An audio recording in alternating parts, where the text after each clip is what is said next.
ჩემი მსახურებიდან გამომდინარე, ადამიანებთან შევდივარ ურთიერთობაში. ზოგჯერ ეს არის ხოლმე ქუჩაში საუბარი. ზოგჯერ მე ვსტუმრობ, ზოგჯერ ჩემთან მოდიან სტუმრად. და ადამიანები პირად საუბრებში მიყვებიან ხოლმე ისეთ რამეს, რასაც არავის არ მოუყვებიან. მით უმეტეს ამას არ ჩაწერენ და არ გაასაჯაროებენ. რამდენჯერმე მინდოდა ჩამეწერა ვიდეო. აი დამიძახეს მოხუცებული ზიარებაზე.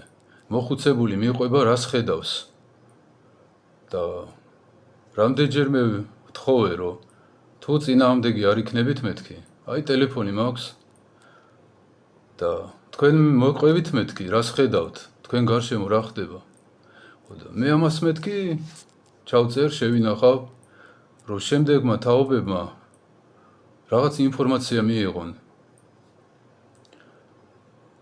ამაზე უარი თქვა ყველამ, იმიტომ რომ მეზობელი რას იტყვის, რომ გიჟად ჩათვლიან და აგდებულად მოეპყრობიან, მაგრამ პირად საუბრებში არ მიმალავენ ხოლმე და მიყვებიან. აი ერთი ბებო ზიარებაზე წამიყვანეს, ეთყობა ძალიან შეყვარებულია თავის სახლზე. და ყოველ დღეო შავი კაცი მოდისო და მეუბნება, რომ შენ რომ მოკვდები ეს მაგიდა მე დამრჩება, შენ რომ მოკვდები ეს კამი მე დამრჩება. ეთყობა შეატყო ეშმაკმა, რომ ძალიან უყვარს თავისი სახლი და აი ესე ნერვებს უშლის. უამრავი შემთხვევაა ასეთი.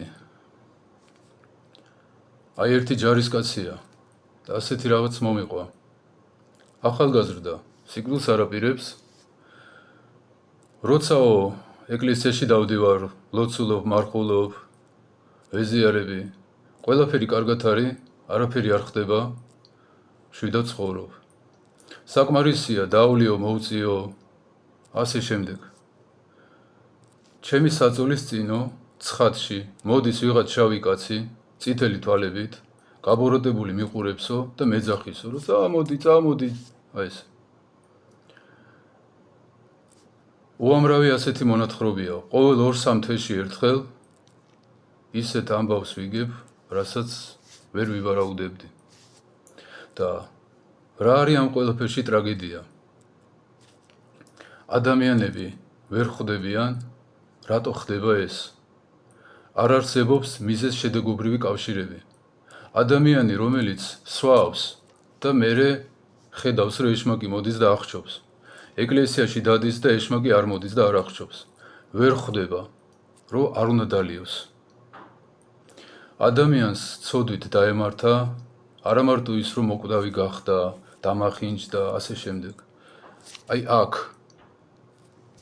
შეექმნა პრობლემები, საღი აზრი დაკარგა და გაუგუნურდა. ხანდახან არ მჯერა ხოლმე.